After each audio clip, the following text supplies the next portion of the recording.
Welcome to Talent Titans, the podcast where we bring you global entrepreneurs and leaders from the staffing industry. I'm your host, Suky Sodhi. This episode is sponsored by Ascend. Hiring in the US and Canada can be complicated, but Ascend makes it easy. Their all-in-one white label platform takes care of onboarding, payroll, benefits, and compliance so you can focus on growing your agency.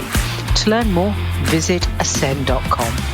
Now, let's jump right in and welcome today's guest. Hi, welcome back to another episode of Talent Titans. Today, we're talking about what all the changes happening around the world, especially our friends in the US, the tariffs, the potential $100,000 fee for the H-1B visas means for the Canadian economy and Canadian staffing companies. To talk about that, my guest today is Michael Dha, founder of Strive Recruitment. Michael, welcome. Thanks for having me again, Suky.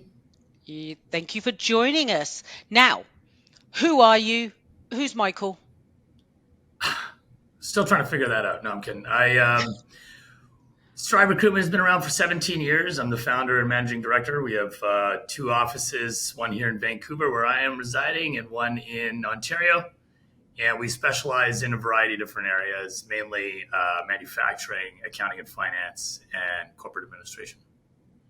Okay, amazing. And you were one of our speakers this year at the Canadian Staffing Summit, and everybody loved how honest you were with the mistakes and the learnings. So I'm really hoping today we're going to have a similar kind of conversation and really get across what you're thinking and what you think all the changes means for our industry. So without further ado, I'm going to just jump straight in.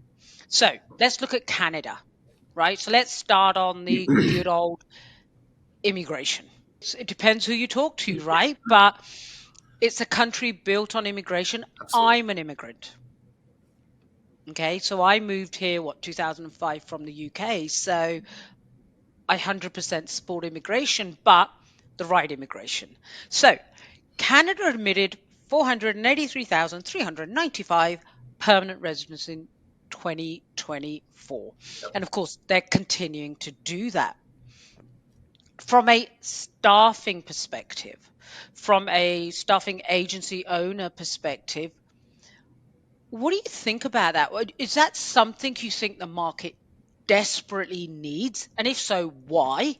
The question I should be asking is, should they be in Toronto, Vancouver, or should we really be looking at that's the wrong word to use, encouraging these new immigrants to maybe go into some of the other provinces where they desperately need the talent? Yeah, good question. I think you started off by saying, it's about the right immigration. So it depends on, Yep. Who the folks are coming in. I feel like, definitely in rural areas require, and that some of our work is in that area, require semi-skilled or unskilled workers. And for that, I think they would benefit greatly if you were to come to the country and be able to build a life that way. On the other front, I think the four major cities are still and are always dying for top talent, right? And a lot of times are not looking at Canada as a destination where they could build an ecosystem or organizations around that. So I think in terms of location, it would really depend on who it is in terms of the persons. Are they, an engineer? Do they have some very rare, unique tech talent that would be very beneficial to our tech ecosystem here on the West Coast or the East Coast? But for the majority of that, and it's a big number, I think that's where a lot of people are in a bit of divide about immigration. 500,000 people a year, which has been consistent and will continue. I think it's an interesting topic of conversation because without classifying, and as recruiters, we like to classify people based on, their work history and occupation. It's hard to understand how beneficial that will be today or tomorrow. Yeah, because truth of the matter is, and I get it, when people are looking to move to Canada, we want to be where the hub is, the heartbeats are, right? And you're right, the four major cities, Vancouver, Calgary, Montreal and here in Toronto. And that creates extra pressure on the city itself. Housing sends up prices and all the rest of it. So, and who wants to, like, when I'd moved, if somebody had said to me, I have to go to one of the rural areas, truth be told, I wouldn't have made the move. Right. Right? I would have not made the move because it didn't align. But I do think we need to do something. I mean, doctors is a great example, right? Doctors, nurses, people in the medical profession. And I think those that say we shouldn't have any immigration, they need to work a day in staffing, right? Or internal acquisition and really see, because without the talent, the economy can't grow. Yeah, I wholeheartedly agree. I don't think zero immigration is any type of answer. You talked about yourself immigrating here. My parents immigrated here from England in the late '70s, and I think at that time there was, obviously the same unrest that we're feeling today, right? Yep. Maybe especially in the '80s where interest rates were very high, unemployment was high, but in fact a lot of the unskilled migrants that came in at that time, my parents included, were able to fill a lot of the gaps when the economy started turning. Now, I mean, I think we're in a completely different time now. There was a different revolution where there was factories and warehouses were expanding, and there was a lot of requirement for that. What we're seeing right now is that there's a lot of those same types of unskilled coming in, but there's a fight for jobs, increasing the unemployment rate. So that's a tough situation to be in. And we talk about the pressure that you just mentioned. I mean, imagine coming here unskilled and trying to get an entry level job and then building a life with a family with the current housing prices, with the current cost of living in those four major areas. It's a very difficult thing to do. Now, is it the right answer to move to a rural area? That's very subjective. But I think that if there is stable work and a lower cost of living for entry level work, it might be a better situation for some people. Yeah, no, you make a fair point there. If it's entry level work, it might be the right. You're not like, if you haven't got $1 million on the outskirts, right? Not even Toronto itself, just even outside of the GTA. You have to go outside of the GTA here. Absolutely. And it's a very similar story in Vancouver. So it's Yeah. a really interesting, because what we need is the workers. What we need are workers to fill the jobs, because on the other side of it, and I'll talk about it in a second, if we are trying to create Canadian owned businesses, tech startups, we're trying to encourage international companies to put a hub here, wherever in Canada, whatever that might be. Well, they're not going to invest in a country where they don't see the quote unquote an available talent pool. Now, again, I say that cautiously, because there's never an abundance of candidates, right? There Right. just isn't, right? So it's a double-edged sword, because it's like we need the talent, we need the immigration, but we also need to attract either international companies launching here, or we need to encourage more of our tech startups to stay here, right? Yeah, So absolutely. I can think of two Canadian companies. One left Canada. They moved to the US. Right. So both the founders are Canadians, but they moved to the US because they didn't feel, as a tech startup, they had the same opportunity here as they would in the US. So we're bleeding talent. Yeah. Well, I think that's an interesting point. Like if we're talking about the technology industry, America has really cemented themselves, particularly in places like Silicon Valley, as the place to attract the top talent in the world who wants to amass wealth in that space. And because of that, companies will gravitate towards those spaces, so they're able to have access to that talent. So I think Canada has done a decent job, especially here in Vancouver and in Toronto, and Calgary is growing in terms of their tech sectors, to be able to do the same thing, attract people from all over the world to come here and build their careers and build their companies and build their startups. But I think there's a room for a lot of opportunity there. I think that they would scratch the surface. There have been The top 7 companies, a few of them have operations here, right? We have Meta down the street. We have Amazon here, who occupies a massive building here in Vancouver, where they have actual operations. And I'm not just talking about fulfillment centers or data centers. They have operational staff in finance and tech and otherwise. So it's not like it's a path that hasn't been traveled before for a lot of tech companies. And I think there are legends in the space that have created ecosystems. Ryan Holmes of Hootsuite being one of them, who's created a really cool startup culture here in Vancouver I can speak to. And people have done it in Toronto. We obviously have Shopify in Ontario. Yep. So there are Canadian success stories, and they have done so probably with some foreign talent, but a lot of Canadian talent. So there's a lot of reason for Canadians to be somewhat optimistic about the talent pool. If we're talking about talent, less about kind of political drivers and economic drivers, that there are opportunities here. But I think when we compare, obviously the two countries, if it's hard to compete with the United States. They have 10 times the population. They have some of the most prestigious universities in the world. Some of the richest men or the most successful people that have come out of the tech industry have come out from universities in the United States, as opposed to here in Canada or anywhere else in the world. So it's a hard competition, but perhaps there's a room for opportunity and time for change. I think I'm slightly going to disagree with you, because I think it was true back then. But if I look at California, the Silicon Valley, a lot of people are coming to Toronto now. They're looking there. That's the next, and some even call it the new Silicon Valley. So again, if Toronto is that hub, and Waterloo, yeah, absolutely. Right? So, yeah. So it's actually, I have in my research, I found that as well. So the top 10 places in North America, Toronto and Waterloo were in the top 10. So was Vancouver. Okay, so we'll give you Vancouver as well. Okay, I'll give you Vancouver as well. Calgary's climbing. Calgary's getting kind of coming, right? It's just, absolutely. Just like me.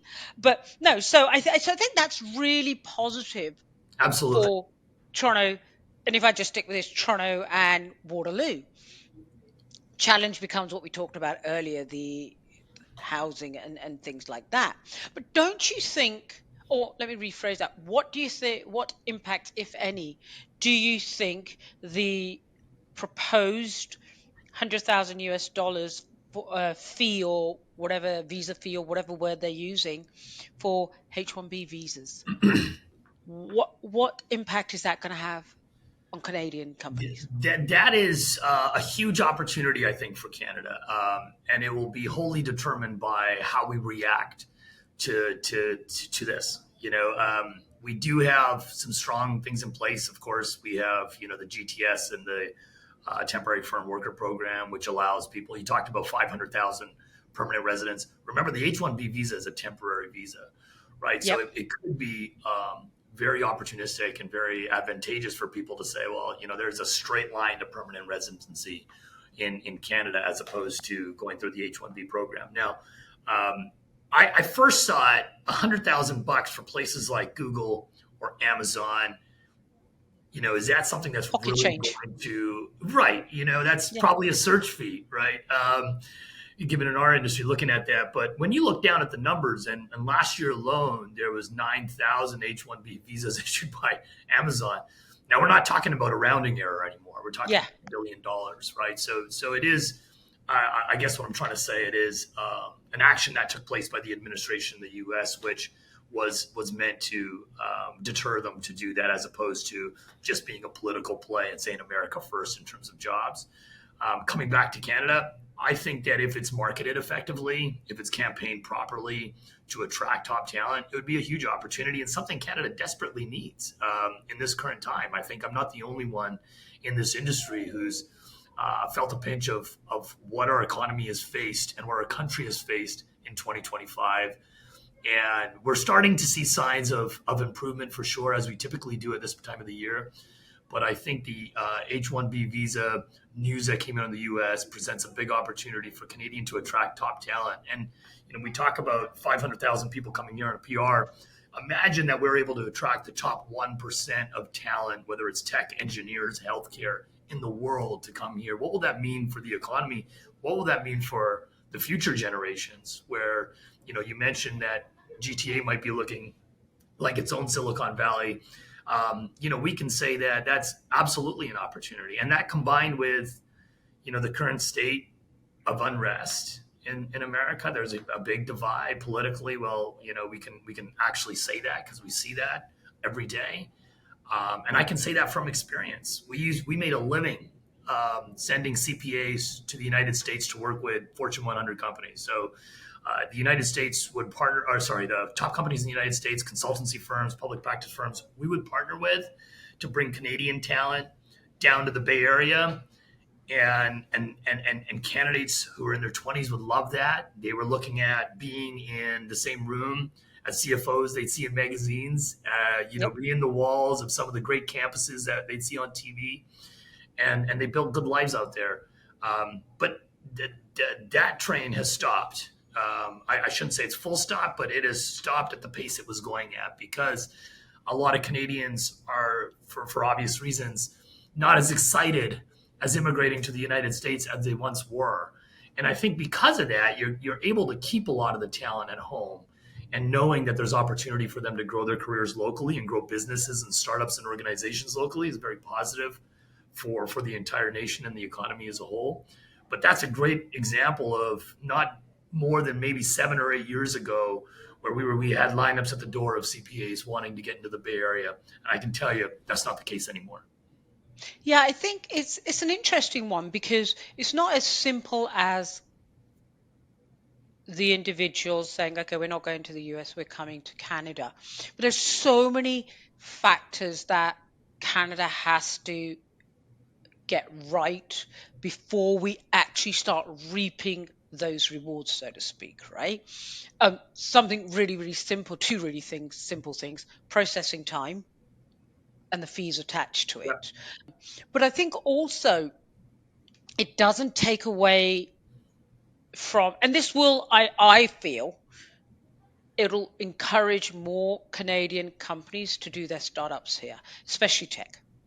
I think it'll encourage more Canadian companies to do startups here, as opposed to feel like they have to leave in order to really grow their business. So there's some political changes, I guess, our government needs to make. Yes. Right? No government's perfect, let's be honest. Right? Let's be honest. And the way government moves, it's snail's pace. Right? So I would wholeheartedly agree that there's improvements to be made. It's not just about marketing, the top cities or Canada as a whole as a destination, but also about removing the roadblocks and obstacles of getting from point A to point B. And I think that's where the opportunity lies for the Canadian government, is to be able to speed up those processes, to remove a lot of the red tape. As we know, it sounds very easy that we're being able to bring in. Yeah, it's like, come on, why can't you make this decision? Well, we do that in the private sector, right? We look at it, we say, right, we need this outcome. What do we have to do to achieve it? It's just government. I mean, that's the truth for the government wherever in the world it might be. But just before I move on from the H-1B visa, we were talking about this offline.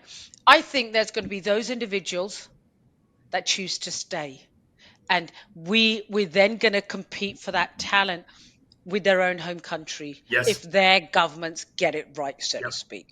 I saw this on social media, so it must be true, that there was, just as all this talk was happening, there were some people that were on that H-1 visa, kind of like at the airport kind of thing, and not getting on the plane. Now, first of all, is that true? I don't know. It's, as I said, it's on social media, so it must be. But if it is that people saying, "Whoa, I'm not going," or is that company saying, "Actually, you know what? Hold. We're gonna, going back to what you said. Was it 9,000? You said Amazon, right, last year visas, Amazon alone. That's just Amazon, yeah. Yeah. Google's around that area as well. Yeah. So if you look at India, for example. Right. So if India's government, so I think we've got the threat isn't the US to us in this scenario. Right. It is the home governments also having the conversations you and I are having and saying, okay, well, instead of our talent leaving, how can we keep them, and what can we offer them? Yeah, So absolutely. it's going to be an interesting dynamic. I mean, I'm replace India with whichever country you want to Sure. replace that with. But also, one of the data points as I was getting ready for our call today, venture capitalist firms, they $7.9 billion across 592 Canadian deals in 2024. I was actually quite surprised at that number because I didn't realize it was that high, right? I had it in my mind because you see it all the time. VC companies are not investing in Canadian deals. No, Canada's not attractive anymore. That's just shy of $8 billion. And I don't know if I assume that's Canadian dollars we're talking here, and just shy of 600 deals in Canada, 2024. And 2024 wasn't a great year. It wasn't as bad as 2025, but Yeah, fair going back point. to Fair point. your earlier point about competing with talent, and I'll just address that for a second because I think it's a very Yeah, good point. Like over the last 25 or 30 years, Silicon Valley specifically has attracted a lot of big talent, brought them over here. Some of them have amassed great wealth, and many people have gone back to their home countries and built that ecosystem. I'm, I guess, an avid reader of Masayoshi-san and SoftBank. His biggest deals were in China and India. I mean, yeah, you yeah, could look at him as the WeWork scandal, but the ecosystems that are already existing there. So I wholeheartedly agree. Am I going to leave to the unknown, and maybe this is a growing and starting ecosystem of wealth, or can I stay here? So I just wanted to make that point because I think it's a very good point that goes yeah, overlooked with this whole H-1B visa thing. yeah. Because I think it's not just about quote unquote the visa itself, No, it's the implications. So I'm saying, Canada, wake up. Let's see how we can quote unquote take advantage of it to help our economy. But every other country is probably thinking the same, including the home countries. yeah, and they might be in a better position to do so because they're a little bit more have a little bit more reason to keep their top talent and their top workers at home to build something really wonderful and extraordinary. And hopefully, we can compete on the world level when it comes to that space. I think there's another piece, and this is not just unique to Canada, but we're talking about Canada today. I think there's a mindset shift that needs to happen amongst employers. Okay, whether I'm talking company or hiring company, that's the company culture, but it's the mindset of the hiring managers that needs to shift because we keep saying, although they're not allowed to say it, everyone keeps saying Canadian experience, Canadian experience. Yep. So on one hand, you and I are saying, look, VC companies are investing 8 billion in just under 600 companies in Yeah. Canada last year. We've got an opportunity with the H-1B visas to grab that talent, so to speak. But we still have an issue here where how many times do you hear no Canadian experience? Right. Yeah, and that's something that's I think that is also something that's fairly unique to Canada. When you talk about people and you've had experience traveling all over the world in our industry, you go to places like the UK or in the Middle East in Dubai. I mean, they value the Yeah, fair experience point. globally because they feel that it would bring something of value to their company and their country.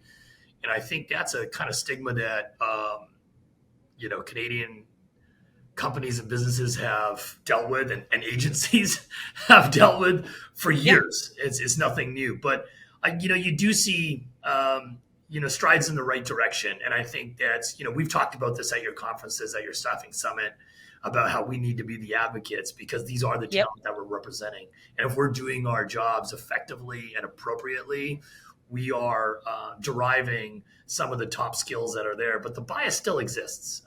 I'll wholeheartedly agree with that. We see it still in present day, and we're in 2025, so that's kind of a hard thing to swallow. Is it bias against? Oh, let me articulate my thought here. So what I'm wondering is the bias stemming from they genuinely believe someone needs Canadian experience in their company, or is the bias stemming more from the diversity of thought, and not necessarily quote unquote color of your skin.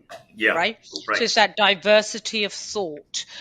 People do things differently. So it's fear of the unknown, in other words. So I do wonder, because when I talk to business owners, and not just staffing agency owners, but just talk business generally, we kind of all agree we need talent, right? Yeah. Everyone says talent's the thing that's keeping them awake at night. Right. But then on some level, you get this whole Canadian experience coming in. And I admit, I did think it was racism. Initially, that's the bucket I put it in. But the more I think about it, now, whether that's conscious or not, right? But the more I think about it, is it that, or is it fear of the unknown, the diversity of thought, different ways of doing things? Is that what people are fearing because they're having a tough time in their business already? We've just agreed it's not been fun for Right. the last couple of years, and they're just like, oh, am I going to take this risk today? Yeah. I think that's a good perspective. I guess we can speak from our own experience with some of our clients here who might be mid-sized organization, mid-market, who are maybe a little bit more resistant to hiring people from a diversity of experience and backgrounds and countries. I think a lot of it, or what we hear anyways, is the fear of the unknown. It's a fear unknown of what the impact might have to the company and the culture. And again, this is also a debated point, right? We think that there's a lot of our clients who think the diversity within the culture is a good thing to actually become a little bit more open-minded and globally. But there's others who want to keep what they've had protected. And we've had clients who've maybe had generational family businesses for years and have built it from nothing into something quite substantial. And so they're very guarded and protected about what that culture is. And I think, again, advocating for our talent, and sometimes, it means that we're no longer a partner of theirs. But it is important for us because really this is the talent that we're seeing coming in. And, it's really hard to say when we're submitting a really great candidate alongside a lesser strong candidate with maybe lesser experience, but native English and is from here, and we see them getting the interview. It is a tough pill to swallow because we're the ones, as you know, have got to go back and explain that. So that, I think, is where there's a bit of the core reasoning. It could be diversity of thought, but I think it's protection of culture and what they feel is the culture they built and something they don't want to lose. I hadn't even thought of it from that generational perspective. And yeah, that makes sense. I understand that on one level.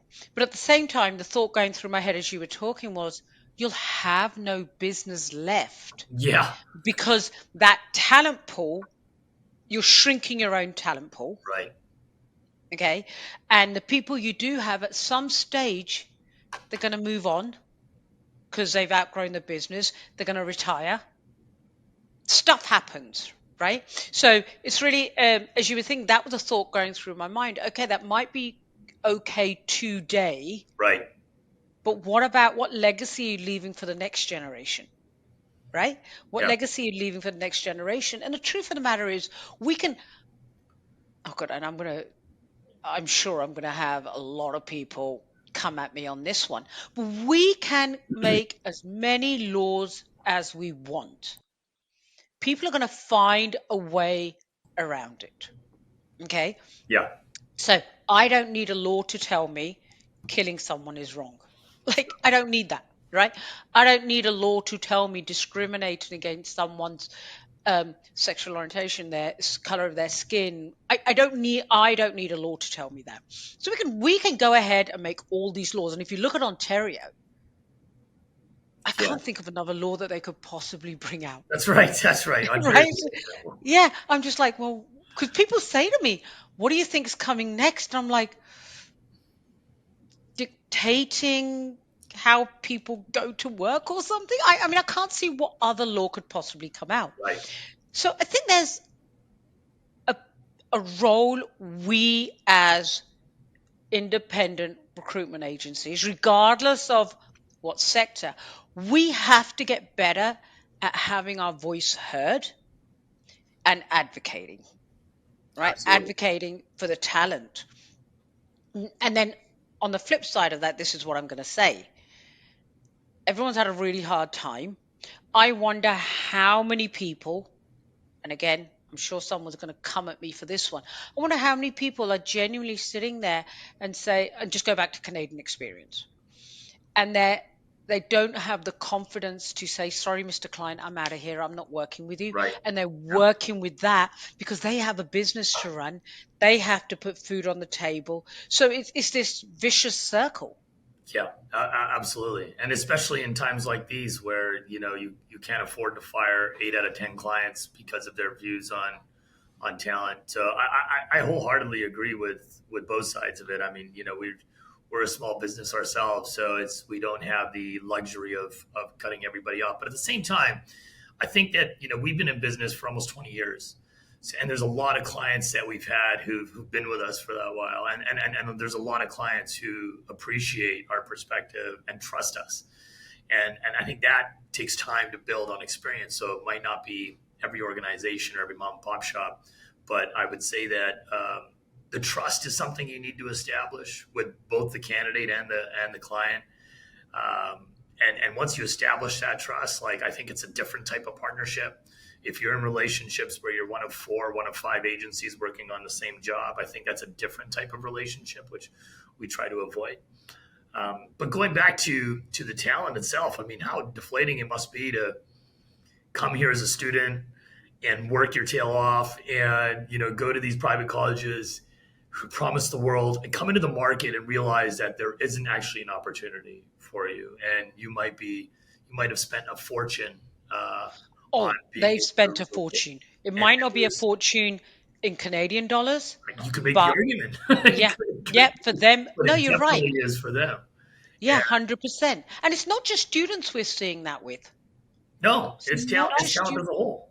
Yeah. Yeah, it's talent as a whole. But going back to what you just said about the partnership not being one of 4, 5, 6 suppliers, I think there's also another piece, and this is what I say to my clients, as in my coaching clients, when we're having this conversation. Change the conversation at the sales stage. Okay, change the conversation there, because instead of being a supplier that is supplying X talent, be that consultant that is coming prepared with data, facts, even before the client has had a chance to Right. say, hey, we don't. And again, I'm just picking on Canadian experience, because here's the thing, it's a very different conversation. If I came to you, got a meeting, and I'm coming to you and I'm saying, hey, Michael, you hire in this particular skill set. Yeah. Okay, here's what the available pool is. Here's the quote unquote untapped market. Okay, so almost making that business case, because I wonder how many people actually bother to truly educate their client to that level before they sign that client. That's a very good point, because if you do it beforehand, you're setting expectations. Yeah. So you're having the clients understand the market.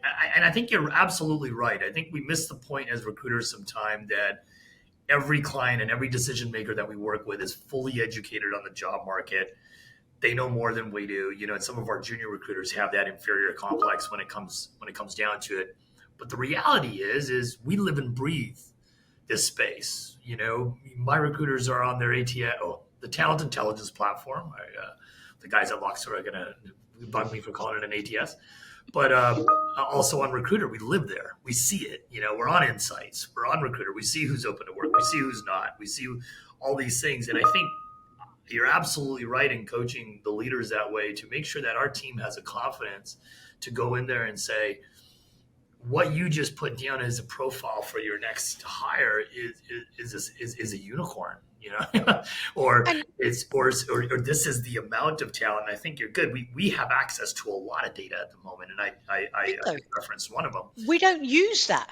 It's not in our DNA to do that. I Yeah. don't think that it is something that we come in, and I think that's a great place of Yeah, coaching. but that's the difference between a transactional and a true consultative partnership, right? Absolutely. And we have that, and we are, you're right, we live and breathe this every day, every second of every day. The client lives and breathes the paper mill business or Right. Yeah. the fast food or whatever sector they're in, oil and gas, right? That's their world. They're the experts in that. They're not the experts in hiring. And they're also always, their mindset in terms of hiring was the one before, right? Yeah. So, well, 3 years ago we were able to do X for this price, and we got Fred here, who's unbelievable. Okay, well, yeah, it was 3 years ago. So keeping up to date with current trends is important. And I'm giving Loxo a lot of shout outs here, but in our talent intelligence platform, throughout the process, we're able to give reports. Just like, this is how many people actually applied. This is who we headhunted. These are our source. This is how many people advanced from that stage to this stage. And these are who the candidates are, who are advanced, who are actually interested in the job, the company, location, the price, the hybrid work environment setup. And that gives people like, okay, so it wasn't just, because I think, there's a lot of decision makers who might be like, okay, they're trying to lower my expectations because, maybe they want a quick deal or whatnot, but providing the proof not only before, but during the process to say this is who it is, and coming back to the type of talent or where they originated from, at least you're able to showcase exactly who those people are and where, what their background and experiences are. So people get a real inside look at what the available talent is for that job, for their size company in their location today, not 3 years ago. Exactly. But also forward looking. Like if I owned a tech staffing agency or engineering, I know exactly what I'd be selling right now. I know exactly what I'd be saying to clients, right? And it would be the visa situation. I would 100%, and you've got to get the data to go with it and stuff like that. But that's where I would be coming from, educating clients to now, look, we've potentially been handed a massive opportunity as a country. I love my friends in the US, but they've handed us an opportunity. So we should be and I wonder how many of our clients have even thought about it like that. Right? Now the large ones 100% Yeah, absolutely. Right? But the smaller, mid-size, or maybe there's a company that's they own their market and they're in one of the rural provinces areas, right? Well, what an opportunity for them. But we need to educate them on what it is. On the other flip side of it, and again, I'm sure someone's going to come after me for this one as well, new immigrants that are coming to Canada. I think as part of our work with them, we should be doing, quote unquote, the same for them, but it looks different. Okay, because how the expectations of a just straightforward interview process, right, in another country could be completely different. What's acceptable there in how you do something might not be acceptable here. Even questioning, coming back to Ontario, right? So I think we also should be doing a better job with our candidates, helping them secure the opportunities as well. Because when a candidate is sitting there talking to a client whose mindset is, oh, no, I think I need Canadian experience, and they're actually really able to articulate what they were doing. I don't know about others, but as a business owner, I'll be like, okay, that's the gap. Yeah. That's it. That's right. That's what I needed to hear. Yeah. And I'm not saying coach them on word. That's not what I'm saying. Sure. Yeah. No, right? I was actually thinking that you were saying like, let's coach, everybody who's new to the country on interview. Probably be a good workshop. With the amount of applicants that we get, I would love to say we'd be able to do it, but in theory, it's just not possible. However, if someone has the right skills, has the right experience, and we're getting there and we do our interview prep, and which is just that, we actually our interview prep is not only telling, but asking, a bunch, a lot of things in terms of what are the questions that you have? What are you most keen of? And a lot of times that comes up like, ooh, too direct, not the right time. Or maybe we should think of something bigger scope, bigger picture. So, I do think anybody who hasn't interviewed in Canada as much as some other candidates. Definitely we see that there is a bit of a gap. And if they can provide the value that they can bring to the organization and the company that might be different from some of the other competitive talent that are Canadian born, then it's probably not a bad idea to be able to bring that to surface. Yeah, well, a good example is going to be in some cultures, okay, it's always seen as the male is making the decision, right? So it's that man-to-man thing. And well, that's not the case here. So some people, they don't know that. So if they've got two people or a panel interview, they tend to just talk to the person they think is the decision maker, Right. because that's what they know. So when I Right. say we could do a better job, that's the kind of thing because they don't know what they don't know, Yeah. right? So it's really helping them understand that, look, this is how you're going to secure a job and make sure it's the right job alignment for all parties. Right. Yeah, that's a great Right. example. I mean, we find it a lot where people haven't interviewed in Canada and they tend not to elaborate on answers. So the question, have you done X? Yep. And it's kind of like, okay, start with yes, and then talk about specific examples on how to do that. Because you're right, in some cultures and countries, they're just kind of ticking a box in that interview Yeah. process. And, the candidate's thought process is that I have that box ticked, so I pass that stage of the interview process. Whereas here, it's like, no, we want to not only know which company and which role you're doing it in, we want to see examples. It's an open-ended question as opposed to what appears to be a closed-ended question. So I think those nuances are coachable easily. Yeah, 100% they're coachable, right? But again, they don't know what they don't know. And that's where I think us as an industry could also help the candidate side with this. But I want to go back to, we've got to get better at advocating, just having our voice heard. Yeah.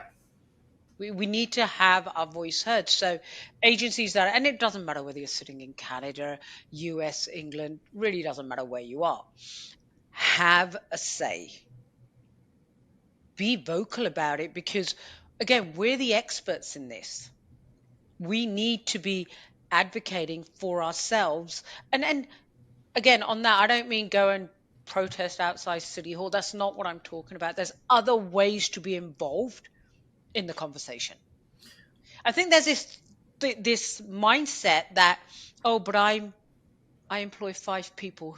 What have I got to say? Right. Well, Yeah. your vote matters. Your opinion matters. I'm going to play devil's advocate for a second. Okay, go for it. Because I do think that it's easier said than done. Yep. Especially in markets like where we're at today. Clients come to us sometimes because they're receiving hundreds of applications. And some of those applications might be from folks who are new to the country. And so some small businesses that are listening to this, right, might be like, well, if I advocate on behalf of what they're already receiving from their own efforts in recruitment, then I'm actually working myself out of a job. And I know that's very general and it's very high level. I'm going to follow this. Try and follow your bouncing ball. That is the thought process for a lot of people, because clients, and we've had it, when we've submitted a candidate who we feel is really great for the role, have kind of responded like, and they put those candidates in one pile. Maybe I'm answering the question for myself now, but they put those candidates in one pile and said, we're receiving a lot of applications that are similar to this. We're looking for Y. And what they're really saying is that we are looking for folks that have. But isn't that an onboarding issue? Isn't that going back to the relationship issue? Yeah, absolutely. And Right? I'm saying here that for a lot of people listening, you mentioned people who have 5 employees, they might not have 90% or even 70%, 60% of their clients that are that trusting relationships. They might have a portion of it that are. Yeah. So what about the rest of them where we are one of multiple vendors? And now we're removing ourselves from even the opportunity to work on that. And we can debate about whether or not that's a good client to have or not a good client to have, because I do agree with that. But I do think that's a thought process for a lot of small agencies owners at the moment, especially in 2025. The luxury simply isn't there for us to hire candidates based on our views of what a good candidate is. And it sounds terrible, but it's reality of it right now. And I think that's a lot of No, people will I'm agree. gonna give you that one. I'm gonna give you that one. But what I will say is, if someone listening to this is that person, they need to think again. Yeah. They need to think again in terms of the client needs to think again or Yeah, the and the agency owner. I mean, like I said, we could probably debate this because I would say that I don't think that every client has bad intentions behind some of it, right? Oh, I Like, agree. I think maybe there are a percentage of people that are biased about it and don't, but I don't think that the clients have, and now I'm advocating for the clients, I guess, but I don't think that they always have the worst of intentions behind not going that route. I think there is that It's the protection. easy button. And it is a protection syndrome about it. You know, they might have had longstanding staff. They know what their culture is and they feel like they don't want to disrupt it. I agree that strategy will not last very long. That That's the strategy issue. will not carry on the next generation of let's say, a private business. Because the fact of the matter is not only, and we can get into another conversation with Gen Zs, we talk about, a lot of people that are anti-immigration talk about the immigrants that are coming to the country and taking their jobs. Well, I don't know about you, but we have some roles that are a little bit more junior and entry level. I can tell you, people that are coming up, whether they're university grads or they're the younger generation, are very particular about what the next job is, whether they Oh need yeah. that role or not. Whereas a lot of new immigrants, they don't have, I shouldn't say they don't have a choice, but they're grateful for the opportunity to be there and they'll be reliable, be on time. Then we're hearing that a lot from some other business owners who are flipping the script and say for entry level jobs, we're a little bit, I guess, we're a little bit on the line of hiring people who really need this position, as opposed to some folks who are like, can I work from home? Can I have a 4-day week? Why are we working 8.5 hours? I'm only been paying 7.5.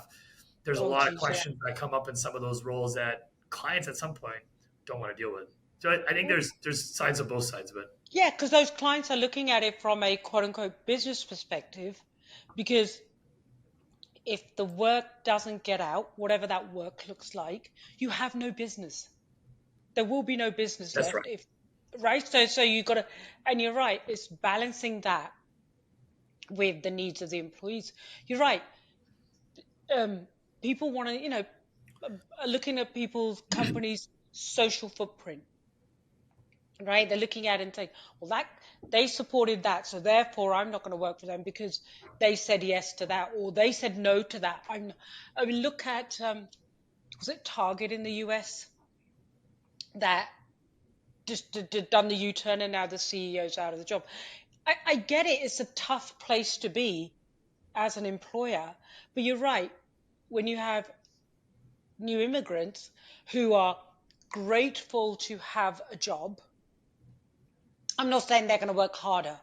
That's not what I'm saying, right? Yeah. But I think there is this, maybe it's a misconception, I don't know, but it's easier to hire those people in many ways than it is to hire people who want to be like, well, no, I want remote work. I want this. I don't do this. Oh Right. my God, I worked 45 hours last week and my contract was X. Right. Right? Yeah. There's definitely a need versus versus a want in that scenario. But let's also talk about, there are clients in our portfolio that are large enterprises that really value diversity, and they weren't Yeah. just doing it when it was cool a couple of years ago, right? When everybody was hiring the DE&I chief. There are organizations, especially some of our clients here in Vancouver on the enterprise side, that particularly want to have their programs encouraged and initiated so that they are unbiased, right? There are clients of ours who are getting nameless resumes and information provided to them, so there isn't that unconscious bias. So I think we made a lot of strides in the right direction that way. It might have, like a lot of things, gone too far with certain organizations and certain industries. That combined with the cost of hiring full out DE&I departments might have regressed. But I think we can get into a whole other conversation of how that intersects with kind of the divide in terms of on the politics side. But I still think that the larger companies are doing a really great job, or some of them, at ensuring that they have not only diversity of people and, like you said, color of skin, but diversity of thought, diversity of experience, right? Yeah. I think that we have people in our office here from a lot of different places, and when we bring them to the table to make decisions, whether they're leaders or not, you can see right away that their They just think differently. is different, and it's sometimes refreshing, and sometimes we debate over it, and maybe there's compromise and maybe there isn't, but having that thought makes everybody at the table think a little differently, and it makes all of us better. Absolutely. Right? I think that in itself is really valuable, especially for small businesses, right? I think 100%. And it's like when we refuse to be open-minded. Now, doesn't mean I'm going to change my mind, right? Because as a business owner, I've got other moving parts, and I've got access to other confidential information, yada, yada, yada, which means that's the decision I'm going to make. But the employees felt heard, the team has felt heard, and they made something that just makes you pivot slightly on what you're going to do.